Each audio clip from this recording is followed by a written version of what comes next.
দেশে মোবাইল আইছে, চিঠি বন্ধ হইয়াছে, দিওয়ানা বানাইছে। পোলা মাইয়ের মনের কথা ভাসে বাতাসে। ও দেখো বোলা পানের মন বাদা ফেসবুকে এখন, মোবাইলে চ্যাটিং কইরা কাটায় সারাক্ষণ। এই মোবাইল পাইয়া দেখো মদনের মাইয়া, এই মোবাইল পাইয়া দেখো মদনের মাইয়া কি কাণ্ড ঘটাইছে। স্বামী সংসার রাইখা নাকি পলাইয়া গেছে। 2 বাচ্চার মা, 4 বাচ্চার মা পরকীয়া প্রেম করে আরেকটা ছেলের হাত ধরে পালিয়ে যায়। খজনাই বহু বহু কাদের কাকার অবস্থা খারাপ, তোর বেশ বাবার হাউ নাঙ্কেল এখন সামনে আসে না। নেহাতা করবি সব জেলের ভিতর, আমি আসি ডরের ওপর, কখন জানি আসে গ্রেপ্তারি পরোয়ানা। বুবু আইবা তুমি আই বাহাগো, সেই দিন আইসা বুবু চিয়ার পাই বাহানা। কি ভেজাল আছে? অত সহজ না। আগামীতে দেশের মানুষ চালাক হয়ে গেছে। রব্বুনাল্লাহু সুম্মাস্তাকামু তাতানাজ্জালু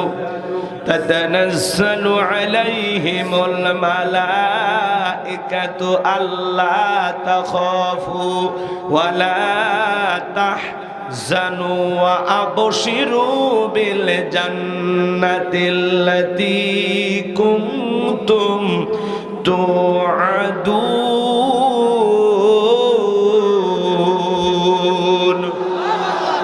যে কোনো আয়াত বা সূরার তাফসীর করতে হলে কোন প্রেক্ষাপটে কোন সময় আল্লাহ তাআলা সেই সূরাটি বা আয়াতটি নাজিল করেছেন, সে নাজিলের প্রেক্ষাপট জানা দরকার আছে না নাই? আরবিতে বলা হয় শানে নজুল। যদি শানে নজুল আলোচনা করা হয় তাহলে তাফসীর বুঝতে সহজ হয়। চিৎকার মেরে বলুন আল্লাহু আকবার। বিশ্বনবীজির উপরে আল্লাহ তাআলা কোন প্রেক্ষাপটে কোন সময় এই আয়াতে কারিমাগুলো নাজিল করেছেন একটু জানার দরকার আছে না নাই? আমি কি বলবো? আমি যদি শুধু শানে নজুল আলোচনা করি 2-2.5 ঘন্টা চলে যাবে, কিন্তু এত সময় আপনাদের হাতেও নাই, আমার হাতেও নাই। সংক্ষিপ্ত করে একটু বলে দিয়ে যায়, কষ্ট হবে। আমার ভাইয়েরা, বিশ্বনবীর প্রিয় 2 জন মানুষ মাত্র 3 দিনের ব্যবধানে মারা গেলেন। আম্মা জান খাদিজাতুল কুবরা রাদিয়াল্লাহু তাআলা আনহা মারা গেলেন। নবীজির কাছের চাচা আবু তালিব মারা গেলেন। 2 জন মানুষকে হারিয়ে ব্যথিত হৃদয় নিয়ে নবীজি যখন তায়েফের মানুষকে কালেমার দাওয়াত দিতে গেলেন, তায়েফের মানুষেরা বিশ্বনবীর দাওয়াত গ্রহণ না করে নবীজির জান্নাতি শরীর মোবারকে বৃষ্টির মতো পাথর নিক্ষেপ করলেন। পাথরে আঘাতে নবীজি আমার অজ্ঞান হয়ে পড়ে রইলেন। যায়েদ বিন হারেসা বলেন, অনেক কষ্টে নবীজির দেহ থেকে পাথরগুলো সরায় ফেললাম। নবীজির যখন জ্ঞান ফিরে আসলো, নবী আমার ডেকে বলে, যায়েদ আমার একটু ওযু বানায়া দিবেন, নামাজ আদায় করব। হযরতে যায়েদ বলেন, আমি যখন নবীজির পা মোবারক থেকে জুতা খুলতে গেলাম, তাকায় দেখি নবীজির জুতার ভিতরে রক্তগুলো জমাট বেঁধে আছে। অনেক কষ্টে আমি নবীজির পা মোবারক থেকে জুতা খুললাম। নবীজি আমার নামাজ আদায় করলেন। আসমান থেকে জিবরাইল এসে বলে, নবী আপনি শুধু একবার ওয়ার্ডার দেন, যেই তায়েফের মানুষের আপনাকে পাথর নিক্ষেপ করেছে, ও নবী সেই তায়েফের মানুষকে আমি পাহাড় চাপা দিয়ে দুনিয়ার জমিন থেকে বিদায় করে দেব। আমার নবী ডেকে বলে, জিবরাইল তায়েফের মানুষেরা না বুঝে আমাকে পাথর নিক্ষেপ করেছে, তাদেরকে যদি তুমি ধ্বংস করে দাও, আমি কার কাছে কালেমার দাওয়াত পৌঁছাবো? আমিও তায়েফের মানুষকে মাফ করে দিয়েছি, আমার আল্লাহও যেন তায়েফের মানুষকে মাফ করে দেয়। কতটা দয়া, কতটা মায়া ছিল নবীজির। এই জন্য আল্লাহ বলে, ওমা আরসালনাকা ইল্লা রাহমাতাল লিল আলামিন। নবীজিকে সমগ্র জাতির জন্য আল্লাহ তাআলা রহমত স্বরূপ প্রেরণ করেছেন। বলেন সুবহানাল্লাহ। মানব দানব জিন ইনসান সকলের জন্য নবী হলেন রহমত। আল্লাহু আকবার। নবীজি যখন মক্কায় চলে গেলেন, আসমান থেকে জিবরাইল 1 দিন 2 দিন নয় 19 দিন পর্যন্ত নতুন কোন আয়াত নাজিল হয় না, নতুন কোন সূরা নাজিল হয় না। কাফেররা ডেকে বলেন, ও নবীর সাহাবীরা, কি ব্যাপার তোমাদের নবী নতুন কোন আয়াত বা সূরা তো পাঠ করে আমাদেরকে শোনায় না, নাকি তার আল্লাহ তাকে ভুলে গেছেন? জোরে কন্না নাউযুবিল্লাহ। ডেকে বলেন, ও নবীর সাহাবীরা, কি ব্যাপার? তোমাদের নবী তো নতুন কোন আয়াত বা সূরা পাঠ করে আমাদেরকে শোনায় না, নাকি তার উপরে যে জিন ভর করেছিল সেই জিনটা বিদায় নিয়েছে? চিৎকার মেরে বলুন নাউজুবিল্লাহ। এইভাবে কাফেররা সমালোচনা করে, নবীজির সাহাবীরা মনে মনে কষ্ট পায়, কিন্তু নবীজির কাছে গিয়ে কেউ কথাগুলো প্রকাশ করতে পারে না। 19 দিন পরে জিবরাইলের মাধ্যমে আল্লাহ তাআলা এই পাওয়ারফুল আয়াতে কারিমাগুলো নাজিল করলেন। চিৎকার মেলে বলুন আল্লাহু আকবার। আল্লাহ রাব্বুল আলামিন জানিয়ে দিলেন, ইন্নাল্লাযীনা ক্বালু রাব্বুনাল্লাহ, নিশ্চয়ই যারা বলে আমাদের রব আল্লাহ, সুম্মাস্তাকামু, এই কথার উপরে যারা ইস্তেকামাত থাকে, অবিচল অটল থাকে, তাতানাজ্জালু আলাইহিমুল মালাইকা, আসমান থেকে তাদের উপরে ফেরেশতা নাজিল হয়। ফেরেশতা নাজিল হয় 3 সময়। ফেরেশতা এসে বলে, আল্লাহ তাখাফু, ভয় পেও না, ওয়ালা তাহজানু, চিন্তা করো না, ওয়া আবশিরু বিল জান্নাতিল্লাতী কুনতুম তুআদুন, তোমাদের যেই জান্নাতের প্রতিশ্রুতি দেওয়া হয়েছে, যেই জান্নাতের ওয়াদা দেওয়া হয়েছে, সেই জান্নাত তোমরা গ্রহণ করো, সেই জান্নাত পেয়ে তোমরা খুশি হও, বলুন সুবহানাল্লাহ। সেই জান্নাত পেয়ে তোমরা আনন্দিত হও, সেই জান্নাত তোমরা গ্রহণ করো, বলুন সুবহানাল্লাহ। এটা হলো আয়াতের সরল অনুবাদ। এবার চলুন আমরা তাফসিরে যাই, কষ্ট হয় নাকি?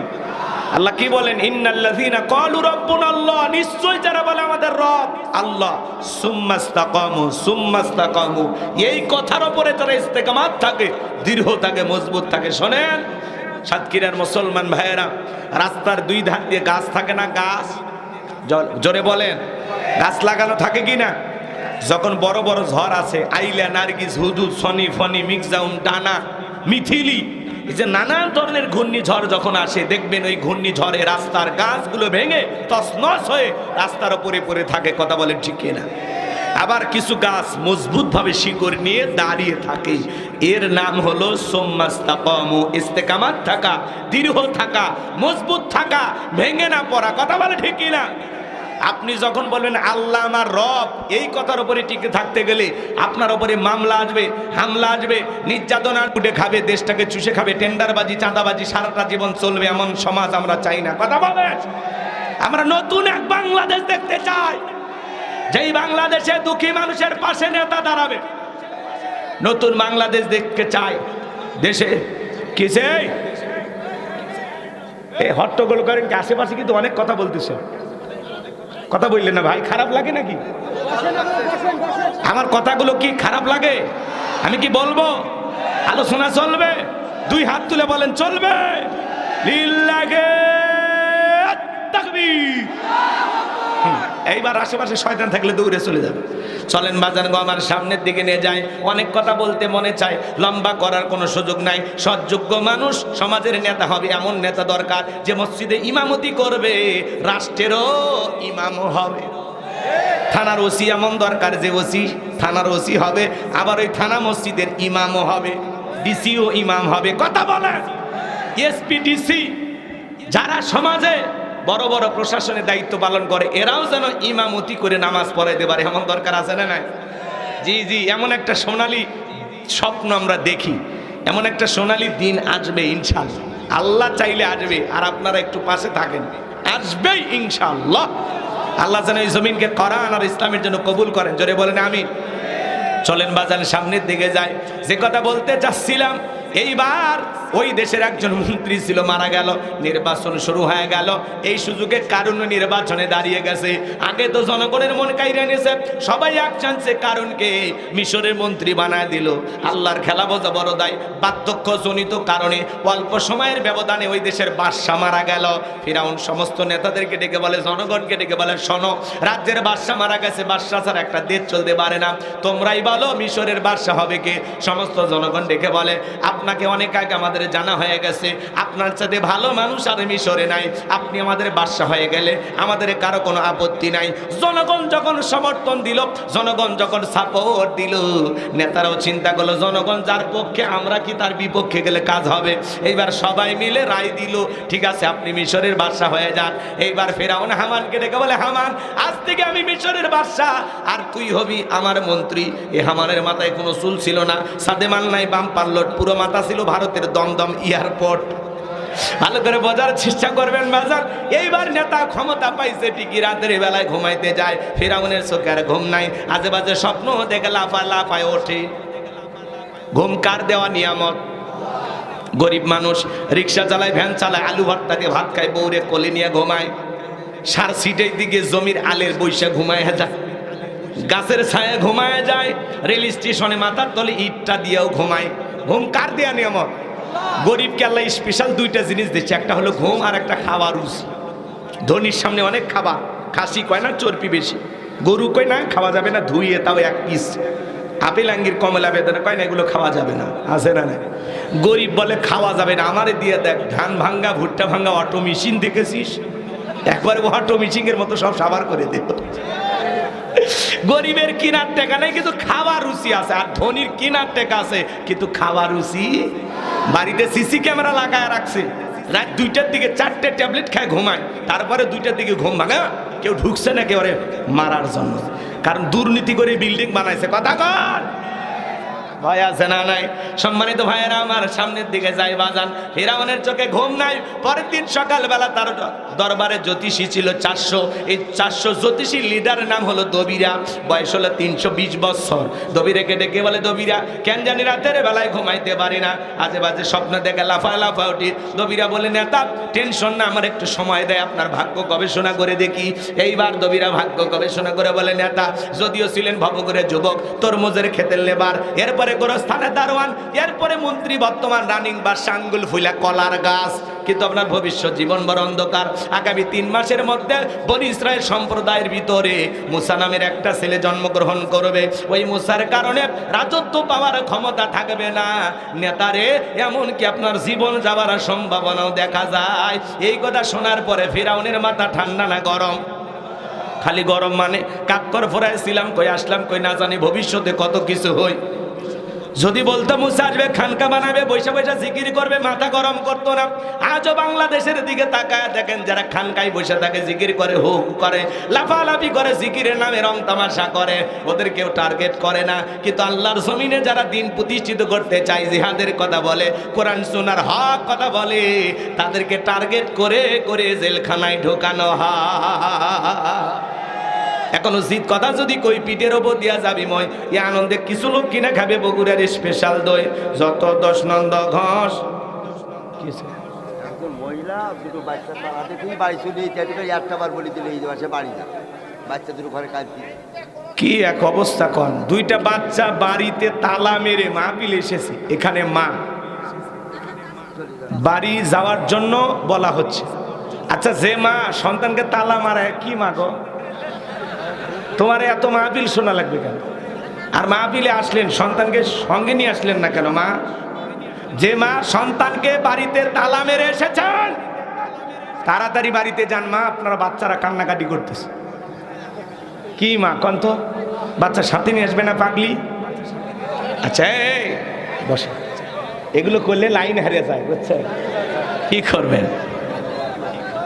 কষ্ট পাচ্ছেন? তাকবীর দান, লিল্লাহি তাকবীর। এইবার শোনেন বাজান গো আমার, এই পৃথিবীর জমিনে হক কথা বললে বিপদ আছে না নাই? শোনেন শোনেন, যে কথা বলতে চাচ্ছিলাম, এইবার ফেরাউন হামানকে ডেকে বলে, হামান এই দিকে আয়। এ দবিরা কি বলতেছে শুনলি? বলে না শুনি নাই। বলে মুসা নামের একটা ছেলে আসবে, তার কারণে রাজত্ব ক্ষমতা থাকবে না, এমনকি আপনার জীবন যাওয়ার সম্ভাবনা আছে। হামান ডেকে বলে, নেতা টেনশন নাই, মাইট ইজ রাইট, জোরজার মুল্লুক, তার পাওয়ার রাজত্ব ক্ষমতা যার হাতে, সে যা বলবে সমাজ রাষ্ট্রে স্থায়ী হবে। বলে কি করতে চাস? হামান ডেকে বলে, নেতা যত ছেলে সন্তান জন্মগ্রহণ করবে সবাইকে জবাই করে করে দুনিয়ার বুক থেকে বিদায় করে দেব, তাহলে আপনার শত্রু মুসার আগমন ঘটবে না। বলুন আল্লাহু আকবার। ভালো করে বোঝার চেষ্টা করবেন বাজান। যেই বুদ্ধি ওই অনুযায়ী পরিকল্পনা করা হলো, শিশু সন্তান জন্ম নিলেই হত্যা করে। ফেরাউন ডেকে বলে, শোনো, ছেলেগুলোকে জবাই করবে, মেয়েগুলোকে জবাই করবি না, কারণ ছেলেদের মধ্যে আমার শত্রু আছে, মেয়েদের মধ্যে কোনো শত্রু নাই। তার মানে চোর হলেও মানুষ ভালো। মোবাইল নিয়ে গেল, সিম কার্ড খুলে দিয়ে গেল। ও চাচা, আপনি বাচ্চার তালা মারে যাচ্ছেন কি গো? 12:30 বাজে। এ চাচা, কি একটা অবস্থা! না না কিছু, এই যে আপনারা যারা যাচ্ছেন অস্থির হন না বাজান, বসে। আর যারা যাচ্ছেন যদি পারেন, আমার গাড়িতে আমার লেখা একটা বই আছে, শেষ বিদায়, যদি পারেন স্মৃতি হিসাবে নিয়ে যাবেন। মৃত মানুষকে নবীজির তরিকায় কিভাবে বিদায় করতে হয়, স্বামী স্ত্রী মারা গেলে একে অপরকে গোসল করাতে পারবে কিনা, মৃত স্বামী স্ত্রীকে চুমা খাওয়া যাবে কিনা, মৃত ব্যক্তিকে চুমা খাওয়া জায়েজ না হারাম, আত্মাত্ম করে মারা গেলে তার জানাজায় যাওয়া যাবে কিনা, জান্নাত জাহান্নাম সম্পর্কে কবরের সলজব সহ বিশেষ কিছু দোয়া সহ 2টা গজল সহ 76 পৃষ্ঠার এই বইটা যদি পারেন আমার ড্রাইভারের কাছ থেকে নিয়ে যাবেন। ওখানে আমার মোবাইল নাম্বার, মাদ্রাসার ঠিকানা সব দেওয়া আছে। 50 টাকা হাত দিয়ে যদি পারেন গাড়ির ড্রাইভার হারুন ভাইয়ের কাছে গেলেই পাবেন ইনশাল্লাহ। কষ্ট পাচ্ছেন আপনারা? যুবকেরা এগুলো কেনে না, ওরা কেনে উপন্যাস। প্রেম কেন কাদায়, যৌবনের মৌবনে অভিশাপ তোরা, মিলন হবে কতদিনে, তোর মরণের পরে। এরকম আজে বাজে উপন্যাস কিনলে চরিত্র ধ্বংস হয়ে যাবে। কথা বলে ঠিক কিনা? প্রত্যেকটা মুসলমানের ঘরে একটা সিরাত গ্রন্থ থাকা দরকার, আছে না নাই? তো যারা চলে যাচ্ছেন তারা নিয়ে যাবেন, আর আপনারা যারা বসে আছেন ধৈর্য নিয়ে থাকেন, মোনাজাতের পরে বসেন। বসেন, ওটা বসা করেন না বাজান, আর মাথা উঁচু করেন না ভাই, একটু বসেন, এরকম ডিস্টার্ব করেন না। যুবকে, তোমাদের জন্য কিছু বলবো, তো অপেক্ষা করো, সামনের দিকে যাই, একটু গোছায় নেই, খারাপ লাগে। তাকবীর দা লিল্লাহে তাকবীর। আমার ভাইয়েরাম, গভীর মনোযোগ দিয়ে গুনাহগারের কথাগুলো শুনে যান বাজান। এইবার সন্তান জবাই করা শুরু হয়ে গেল, 3টা মাস অতিবাহিত হয়ে গেল। ফিরাউন ডেকে বলে, হামান রে, এইবার গবেষণা করে দেখ আমার পথের কাটা মুস্তা মরল না বাঁচলো। এইবার দবিরা গবেষণা করে বলে, নেতা, যদিও বনি ইসরাইল মায়ের বুক খালি করে হাজার হাজার সন্তান জবাই করেছেন, 3টা বর্ণনা পাওয়া যায়। কেউ বলেছেন 20,000, কেউ বলেছেন 24,000, কেউ বলেছেন 80,000। হামান ডেকে বলে, দবিরা ডেকে বলে, নেতা, যদিও হাজার হাজার সন্তান জবাই করে বনি ইসরাইল মায়ের বুক খালি করেছেন, কিন্তু আপনার পথের কাটা মূসা এখনো মরে নাই, মরে নাই, মায়ের কোলে জীবিত আছে, সুস্থ আছে, কিন্তু কোথায় আছে, কোন বাড়িতে আছে, এইটা বলার ক্ষমতা আমাদের নাই। বলুন আল্লাহু আকবার। ওয়া মাকারু ওয়া মাকারাল্লাহ ওয়াল্লাহু খায়রুল মাকিরিন। খেলা আল্লাহ চাই মুসারে বাঁচাইতে, আর ফেরাউন চাই মারতে। আর 14 গোষ্ঠী এক জায়গা হয়ে মারতে পারবে না। এইবার ফেরাউন তার রাগান্বিত হয়ে সেনাবাহিনীকে ডেকে বলে, চতুর্দিকে ছড়িয়ে পড়ো, একবারে চিরুনি অভিযান চালাও, তল্লাশি চালাও, যে জায়গায় মুসারে পাইবা ধরবার, জবাই করবা, যাও। একদল সেনাবাহিনী মুসা নবীর বাড়ি থেকে রওনা করেছেন। মুসা নবীর বড় বোন নাম তার মারিয়ম, ডেকে বলে, মা, ওই যে ফেরাউনের সেনাবাহিনী দেখা যায় মা, আর বুঝি ভাইকে বাঁচানো গেল না, ভাইকে কই লুকিয়ে রাখবেন। শয়তান সন্তানটাকে কোলে নিয়ে মুসা নবীর মা এদিক সেদিক দৌড়াই, কে যেন ইলহামের মাধ্যমে আওয়াজ দেয়, বলে, মুসার মা, সন্তানটাকে চুলার ভিতরে ফেলায় দাও, কথা দিলাম গো, তোমার সন্তানটাকে তোমার কোলে ফেরায় দেব। বলুন সুবহানাল্লাহ।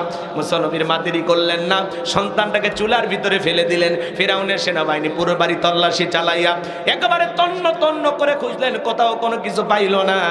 ওরা যখন ফেরত চলে গেল, মুসা নবীর মা চুলার ভিতরে তাকায়া দেখে মুসা নবী চুলার ভিতরে পড়ে মুস্কি মুস্কি হাসে। বলুন সুবহানাল্লাহ। সন্তানটাকে কোলে নিলেন, আদর করলেন। কে যেন আবারও গাইবি আওয়াজ দেয়, বলে, এলহামের মাধ্যমে বলে, মুসার মা, কতদিন জালেমদের ভয়ে সন্তানটাকে লুকিয়ে রাখবা, সিন্ধুক একটা বানিয়ে দরিয়ার বুকে ভাসায় দাও, কথা দিলাম গো, তোমার সন্তানটাকে আবার তোমার কোলে ফেরায় দেব। মুসা নবীর মা টেনশনে পড়ে গেলেন, সিন্ধুক পাবেন কোথায়? সকালবেলা কে যেন ডাকে, মিস্ত্রি লাগবে মা, আমি একজন মিস্ত্রি। মুসা নবীর মা বলে, জীবনে কেউ তো মিস্ত্রি বলে ডাক দেয় না, কে বা তুমি মিস্ত্রি, এই দিকে আসো, কি বানাইতে পারো? মিস্ত্রি ডেকে বলে, মা, আপনি যদি মনে করেন আপনার একটা সন্তান আছে, সেই সন্তানটাকে সিন্ধুকের প্রতি তুলে দরিয়ার বুকে ভাসায়া দিবেন, আপনি চাইলে আমি এরকম সিন্ধুক বানায় দিতে পারে। মুসা নবীর মা ডেকে বলে, মিস্ত্রি, তুমি তো আমার মনের কথা বলেছো, এইরকম একটা সিন্ধুক কিন্তু আমি খুঁজতেছি। আল্লাহু আকবার। আরেকটু জোরে বলেন আল্লাহু আকবার। এইবার মিস্ত্রি ডেকে বলে, মা, ভিতর থেকে পানি নিয়ে আসেন, যন্ত্রপাতি আছে, ধার দেওয়ার জন্য পানি লাগতে পারে, আবার না হলেও চলবে।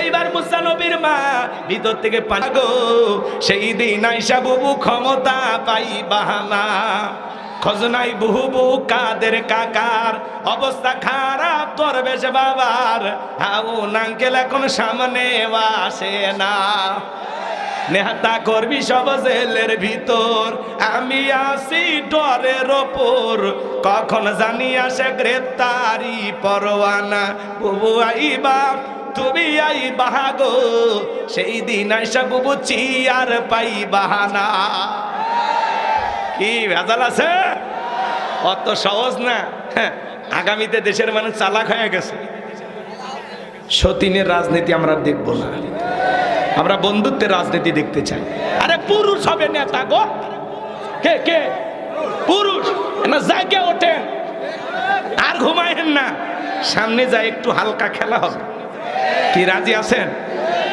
এখন থেকে যেটুকু আলোচনা করবো একটু অপেক্ষা করেন আলোচনার শেষে বুঝতে পারবেন যে হুজুর কি খেলাটা খেলে গেল একটু অপেক্ষা করেন বাজান এই পৃথিবীর জমিনে অনেক মানুষকে আল্লাহ জিরো থেকে হিরো বানায় এরকম একজন ব্যক্তি ছিল যার নাম হলো কাবুস ভবঘুরে যুবক বলকিয়া বলা হতো কিপ্তিদের তরফ থেকে নাম ছিল রামশিস মিশরের বাদশা হওয়ার পর উপাধি নাম হলো ফেরাউন কয়েকটা মিনিট বলবো রাগ করবেন না তো ইনশাল্লাহ এদিকে আমার দিকে তাকান মনোযোগ দিয়ে কথাগুলো শুনবেন বাজান এ ছিল ভবঘুরে যুবক ভবঘুরে যুবক মানে বোঝেন না যারা এলাকায় কোনো কাজকর্ম পাই না ইয়াবা ফেন্সিডিল গাঁজা মদ খায় গাছক ধাক্কা মেরে কই ভাইজান সাইড দেন বউ যদি দরজা খোলে আমাকে রে বাপ তুমি ঢোলকা কই মা তুমি বুঝবা না যে একটু বেশি পরিমাণে মাল খাসি এরকম নেশাখোর আছে না নাই সন্ধ্যাবেলায় ঘরের দরজা বন্ধ করে জিকির করে ইজ্ঞাবা ইজ্ঞাবা ইজ্ঞাবা মা বাবা চিন্তা করে বাবা রে বাবা এটা কিসের ট্যাবলেট জ্বর সর্দি গলা ব্যথা কয় কিচ্ছু বোঝার দরকার নাই টাকা দিয়ে নলে তোর মাথা ফাটাবো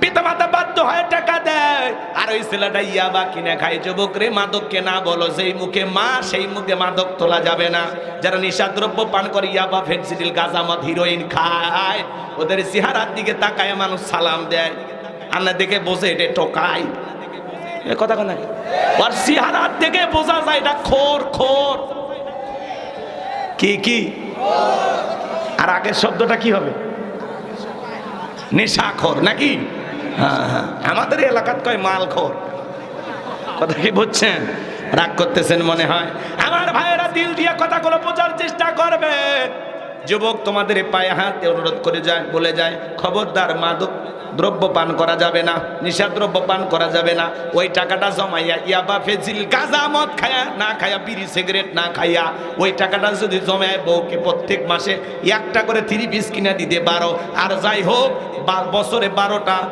দিন অন্তত বাসরাত পাইবা কথা কয় না কেন 12টা মাসে 12টা বাসরাত পাইবা নতুন একটা 3 পিস দাও মিয়া মানুষ পাইলেই খুশি হ্যাঁ পরে পরে মহিলাদের কিছু টিপস নিয়ে আলোচনা করব কিভাবে বইয়ের মন রক্ষা করে চলবেন চলেন বাজান সামনের দিকে যায় মনোযোগ দিয়ে কথাগুলো শুনে যান এই ভবঘুরে যুবক কাবুস নামের ফেরাউন চলে গেল মিশরে সর্বপ্রথম হলো তরমুজের খেতের লেবার এরপরে বাজান গো আমার ওই দেশের এদিক খেয়াল করেন সরকারি গোরস্থানের দারোয়ান লাগবে ইন্টারভিউ চলতেছে ওই লাইনের মধ্যে কাবুস নামের ফিরাউনও দাঁড়িয়ে গেছে একে একে যখন ফিরাউনের পালা দেখে বলে বাদশা বুক ভরা আশা নিয়ে আপনার দেশে এসেছি দয়া করে যদি চাকরিটা দেন সারা জীবন আপনার প্রতি কৃতজ্ঞ থাকবো কোনোদিন আপনার কথা ভুলে যাব না আমি যতটুকু জানুই মিশরের সবচাইতে ভালো মানুষ হলেন আপনি এমনভাবে কথাগুলো উপস্থাপন করেছেন কথায় আছে দুষ্ট লোকের মিষ্টি কথা এমনভাবে কথাগুলো বলেছেন বাদশারা মায়া লেগে গেছে বাদশা এবার ডেকে বলে ইন্টারভিউ বন্ধ কর এই গোরস্থানের দারোয়ান হিসাবে এই ছেলেটাকে চাকরি দেওয়া হলো এইবার সরকারি গোরস্থানের দারোয়ানের চাকরি পাওয়ার পরে ফিরাউন চিন্তা করে বাদশা মাসে মাসে বেতন দিবে ঠিক আছে কিন্তু এই বেতনে চলবে না আমার সাইড ইনকাম করা দরকার আরো কিছু ইনকাম করা দরকার আছে না নাই এইবার লাশ দ্বারা দাফন করে ওদেরকে ডেকে বলে শোনো লাশ প্রতি আমার একটা করে দিরহাম দিতে হবে না হলে আমি লাশ দাফন করতে দেব না জনগণ বাধ্য হয়ে চিন্তা করলো একটা দিরহামের জন্য বাদশার দরবারে বিচার নিয়ে যাব লাশ পয়সা গলে শেষ হয়ে যাবে অতএব একটা টাকা যদি পাই এই ছেলেটাই পাক এর নাম হলো ঘুষ এর নামও কি বাংলাদেশে কিন্তু ঘুষ চলে না এই দেশের মানুষ হলো সব আল্লাহর ওলি আছে এই দেশে ঘুষ আছে শোনো এই দেশটার গল্প করি, দেশটা মনে হয় স্বপ্নপুরী। সুদখোর, ঘুষখোর, মদখোর, জুয়াখোর, হে তাই আছে ভুরি ভুরি, হে তাই আছে ভুরি ভুরি। এ দেশে অসৎ কামাই কেউ করে না, তবে ঘুষের টাকা পেলে কেউ তো ছাড়ে না। টেবিলের নিচে দিয়ে হাত বাড়িয়ে কালো টাকাটা নেই সারিয়ে, করছে ওরা বড় দেশের চুরি, করছে ওরা বড় দেশের চুরি। শোনো এই দেশটার গল্প করি। আল্লাহু আকবার। সমাজে আছে না নাই?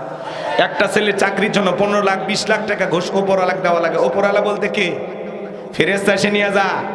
এদেশের চেয়ার টেবিল পর্যন্ত ঘুষ খায়। কথা বলেন ঠিক কে না? সম্মানিত ভাইয়েরা, আমার মন খারাপ করবেন না। বাবাজির আমার দিলের কান লাগায় কথাগুলো শুনে যান। আমি গুনাহগার যে কথা বলতে চাচ্ছিলাম, গভীর মনোযোগ দিয়ে কথাগুলো শুনে যান আমার ভাইয়েরা। আমার আল্লাহ রাব্বুল আলামিন জানিয়ে দিলেন, হৃদয়ের কান পেতে কথাগুলো শোনেন। ও কত বড় ভয়ঙ্কর ছিল, কত কঠিন মানুষ ছিল, একটু জানার দরকার আছে না নাই? এইবার গোরস্থানের কাবুস নামের ফিরাউনের পকেটে ঘুষের টাকা উঠতে থাকলো। ওই দেশে আল্লাহ তাআলা এমন একটা মহামারী দিলেন যার নাম হলো ডায়রিয়া, কলেরা। বাংলাদেশে কিন্তু 2020 সালে আল্লাহ একটা মহামারী দিয়েছিলেন, ধরো না ছুঁয়ো না, নাম হলো করোনা। বাবা করোনা রোগী হয়ে মারা গেছে। ছেলে বাবার লাশটাও দেখতে যায়নি, বাবার কবরে এক মুঠা মাটিও দেয়নি। বাবার সম্পত্তি ভালো লাগে কিন্তু বাবারে ভালো লাগে। মায়ের করোনা হয়েছে, ডাস্টবিনে ফেলা আসছে, জঙ্গলে ফেলা আসছে। কথা বলেন ঠিক কি না? এই করোনা মহামারী এসে ভাইয়ের যখন হয়েছে আর এক ভাই দেখতে যায়নি, বন্ধুর হয়েছে আর এক বন্ধু দেখতে যায় না। স্বামীর করোনা হয়েছে, স্ত্রী কাছে যায়নি, স্ত্রী আলাদা রুমে, স্বামী আলাদা রুমে। একটা প্লেটে খাবার সাজায় লম্বা একটা বাঁশের লাঠি দিয়া ঠেলা দিয়া স্বামীর ঘরে খাবার ঢুকায়া দিয়েছে। স্বামী যখন সুস্থ হয়েছে তখন ডেকে বলা, জ্যোৎস্নার বাপ, আমি তোমারে কত ভালোবাসি জানো না গো। তাহাজ্জুদ পইরা সবে বরাতের রাতে কান্নাকাটি কইরা তোমার জন্য আমি দোয়া করছিলাম। এ কথা বলে আর আসল দিয়ে মুখটা মুছে দেয়। স্বামী তখন ডেকে বলে, জ্যোৎস্নার মা, তুমি যে আমারে কতটুকু ভালোবাসো জানা হয়ে গেছে। আমি যখন অসুস্থ ছিলাম মনে করেছিলাম এই বুঝি জানালা খুলে চেহারাটা দেখায় দুইটা গল্প করবি, এই বুঝি দরজা খুলে আমার কাছে বসে দুইটা গল্প করবি, কিন্তু না না, মোবাইলে তোর ছবি দেখে চোখের পানি ছেড়ে দিয়ে কেঁদেছিলাম। একটা বাবার সাথে সাক্ষাৎ করলি না। আমার যদি কত ভালোবাসিস আমার বোঝা হয়ে গেছে। এই করোনা মহামারী বুঝা দিয়ে গেছে দুনিয়াতে কেউ কারো আপন না। স্বামী তখন বলে, বউ, আমারে তুই কত ভালোবাসিস আমার জানা হয়ে গেছে। আমি যখন অসুস্থ ছিলাম আমারে তুই বাঁশ দিয়া খাওয়াইছিস। এই করোনা মহামারী বুঝা দিয়েছে দুনিয়াতে কেউ কারো আপন না। কথা বলেন। আপনি কি মনে করেন আপনি মারা গেলে দুনিয়া অচল হয়ে যাবে, আপনার পরিবার চলতে পারবে না? দূর মিয়া, ভুল ধারণা। আপনি মরে গেলে সব আপন গতিতে চলবে। ওই যে দেখলেন না, পাশেই লাশের খাটিয়া, পাশেই বিয়ে বাড়িতে মানুষজন খাওয়া দাওয়া করতেছে। আপনি যেদিন মারা যাবেন সেই দিনও আপনার আত্মীয় স্বজন খাওয়া দাওয়া করবে, আপনার পরিবার পরিজন ওই দিনও ভাত খাবে, নাস্তা খাবে। আপনি কি মনে করেন? পরিবার, আত্মীয় স্বজন, এগুলো করতে করতে আপনি আমি অবাক হয়ে যাচ্ছি। মনে রাখবেন বাজান, এগুলো কেউ কখনো আপনার আমার আপন হতে পারে? সম্মানিত ভাইয়েরা আমার, দিল দিয়া কথাগুলো বোঝার চেষ্টা করবেন বাজান। গভীর মনোযোগ দিয়ে গুনাহগারের কথাগুলো শুনে যান। আমি যে কথা বলতে চাচ্ছিলাম, হে যুবকের দল, হৃদয়ের কান পেতে গুনাহগারের কথাগুলো শুনে যাও। এই কাবুস নামের ফেরাউনের কাছে মহামারীর কারণে হাজার হাজার মানুষ মারা যায়, আল্লাহ দাপন হয়, একটা করে দিরহাম পকেটে ওঠে। টাকা পাইতে পাইতে এত টাকার মালিক হয়ে গেল, টাকা রাখার আর কোনো জায়গা নাই। বাদশার দরবারে চলে গেল, বাদশাহ, আমার কাছে টাকা পয়সা হয়ে গেছে, এলাকায় যারা গরিব মানুষ খাজনা দিতে পারে, দুঃখী মানুষ খাইতে পারে না, আমি একটু তাদের খাজনা পরিশোধ করে দিতে চাই। বাদশাহ ডেকে বলে, ভাবে তো ভালো উদ্যোগ, তোমার মতো ছেলে ঘরে ঘরে জন্ম নেওয়া দরকার। ঢোল পিটায় খবর দেওয়া হলো, হাজার হাজার গরিব দুঃখী মানুষ বাদশার দরবারে লাইন দিয়েছে, আর এই ঘুষ খাওয়ার টাকাগুলো দিয়ে জনগণের খাজনা পরিশোধ করে দিল। টাকা কার? জনগণের। খালি সিস্টেমে দিয়ে ফাও ফাও বাহাবা পাইতেছে। বোঝেন বোঝেন? এই যে আমাদের গাইবান্ধার আঞ্চলিক ভাষা একটা কথা বলে, মাছের তেল দিয়ে মাছ ভাজা। কি বোঝেন? বোঝেন তো? টাকা জনগণের, খালি সিস্টেমে দিয়ে ফাও ফাও জনপ্রিয়তা পাইতেছে। এইবার সমস্ত মানুষের খাজনা পরিশোধ করে দিল। আর জনগণ ডেকে বলে, আহারে, রাজ্যের বাদশা যদি এই ব্যক্তি না হয়, গোরস্থানের ছেলেটা হইতো, না জানি আমাদের কপাল খুলে যেত। নির্বাচনের আগে একটু জনসেবামূলক কাজ করার দরকার আছে না নাই? আমার এলাকায় এক নেতা কাঁচা রাস্তা, বোঝেন, মাটি রাস্তা, ইট পাড়তেছে, মানুষজন বলে বাবা তুমি তো এখনো নেতা হন, ইট পাড়তেছে। বলে শোনেন, বৃষ্টি হওয়ার পরে যে কাদা হয়, আপনার ছেলে মেয়ে স্কুলে যাইতে পারে না, আপনার হাটে বাজারে যাইতে পারেন না, মাঝে মাঝে আপনাদের দুঃখের কথা মনে হলে রাতে আমার ঘুম আসে না, আছে না নাই? জনগণ বিশ্বাস করে নেতাকে যখন এলাকায় নির্বাচিত করে, নেতা তখন এলাকায় থাকে না, ঢাকা শহরে বান্ধবী নিয়ে ঘুমায়, কথা বলেন ঠিক কিনা? আর তাদের পিছনে আমরা স্লোগান দেই, 1 টাকার বিড়ি আর 3 টাকার চা খায়। কি স্লোগান? বল্টু ভাইয়ের চরিত্র ফুলের মতো পবিত্র, নামাজ পড়ে 1 ওয়াক্ত, গাঁজা খায় 5 ওয়াক্ত, গুমসুরিতে বাঁকা ভক্ত, শয়তানের 1 নাম্বার ভক্ত, হুজুরিদের জন্য খুবই শক্ত, চুষে খাই গরিবের রক্ত। পোস্টারে লেখা আছে গরিবের বন্ধু, ভোট দিয়ে দেখেন গরিবের কয় নাম্বার শত্রু। কথা কর। একটা বয়স্ক ভাতার কাঠ নিবের গেলে 2-1000 খায়, আছে না? আপনাদের এলাকায় নাই? শোনেন, গাছের গোড়া ঠিক, মাথা ঠিক, জনগণ ঠিক, নেতাও ঠিক। জনগণ 1 নাম্বার, নেতা 1 নাম্বার, জনগণ 2 নাম্বার, নেতা হবি 2 নাম্বার, জনগণ চিটার, নেতা হবি বিশ্ব চিটার। আপনি আমি পারি সমাজটাকে পরিবর্তন করতে, কথা বলেন? আপনি 500 টাকা 1000 টাকার বিনিময়ে ভোটটা বিক্রি করেন আর বড় বড় কথা বলেন না। এক পাগল তেঁতুল গাছের নিচে হাত তুলে বলে, আল্লাহ এই তেঁতুল গাছের আশের ফৌজ দিয়ে আম দে, রংপুরের হাড়িভাঙ্গা দে, চাপাই নবাবগঞ্জের কাঠিমং দে, নওগাঁ সাপাহারের আমরুপালি দে। আল্লাহ তখন বলে, এই পাগল চোখটা খুলে দেখ কোন গাছের নিচে দোয়া ধরেছিস। তেঁতুল গাছের নিচে দাঁড়াইয়া কিয়ামত পর্যন্ত আম চাইলে যেমন পাওয়া যাবে না, নির্বাচনের আগে 500 টাকা 1000 টাকার বিনিময়ে ভোটটা বিক্রি করে উমরের মতো নেতা চাইলে দেশে পাওয়া যাবে। আপনি যখন হাত তুলে বলেন আল্লাহ এ দেশের নেতাদেরকে উমরের মতো বানায় দাও, আল্লাহ তখন বলে উমরের দেশে থাকার মতো জনগণ হতে পেরেছিস? আগে নিজে ঠিক হ। কথা কয় না কে? ঠিক হওয়া দরকার আছে না নাই? তাহলে ভবিষ্যতে যা করবেন বুঝে শুনে করবেন। তালুকদার বংশের মতো কলিজা যদি বড় হয়, বাপের বেটা যদি হয়ে থাকেন, হাত তুলে কি ওয়াদা দিতে পারবেন যে হুজুর নির্বাচনকে কেন্দ্র করে জীবনে কোনোদিনই 1টা টাকা কোনো নেতার কাছে নেব না? কি পারবেন তো ইনশাআল্লাহ? সৎ যোগ্য মানুষকে সমাজের নেতা বানাইতে হবে। বারবার লুটে ভয় আমাদেরকে দেখাবেন না, আমরা মুসলমান, আমরা ভয় দেখানোর জাতি, ভয় করার জাতি না। বলে কত নেতা দেখলাম আমরা, হ্যাঁ কত নেতা আইবো যাইবো, কিন্তু আমরা জায়গায় দাঁড়িয়ে থাকবো। ইনসাফ খারাপ লাগে, ওকে সামনের দিকে নিয়ে যাব। তাহলে যুবক, এই অশ্লীল গান বাজনা শ্রবণ করা যাবে না। এই মোবাইল যুব সমাজের চরিত্র নষ্ট করছে, কথা বলে ঠিক কিনা? মোবাইলের ওজন কম, কিন্তু মোবাইলের মাধ্যমে পাপের ওজনটা অনেক বেশি। যুব সমাজ নষ্ট হয়ে গেছে এই মোবাইলের কারণে। ছেলে মেয়ের হাতে বিবাহের আগে কেউ টাচ মোবাইল কিনে দেবেন না। পারবেন তো ইনশাল্লাহ? আমি কি 1 লাইনে একটু যুবকদের জন্য বলবো? রাগ করবেন না। দেশে মোবাইল আইছে, চিঠি বন্ধ হইয়াছে, দিওয়ানা বানাইছে, পোলা মাইয়ের মনের কথা ভাসে বাতাসে। ও দেখো পোলা পানের মন বাদা ফেসবুকে এখন, মোবাইলে চ্যাটিং কইরা কাটায় সারাক্ষণ। এই মোবাইল পাইয়া দেখো মদনের মাইয়া, এই মোবাইল পাইয়া দেখো মদনের মাইয়া কি কাণ্ড ঘটাইছে, স্বামী সংসার রাইখা নাকি পলাইয়া গেছে।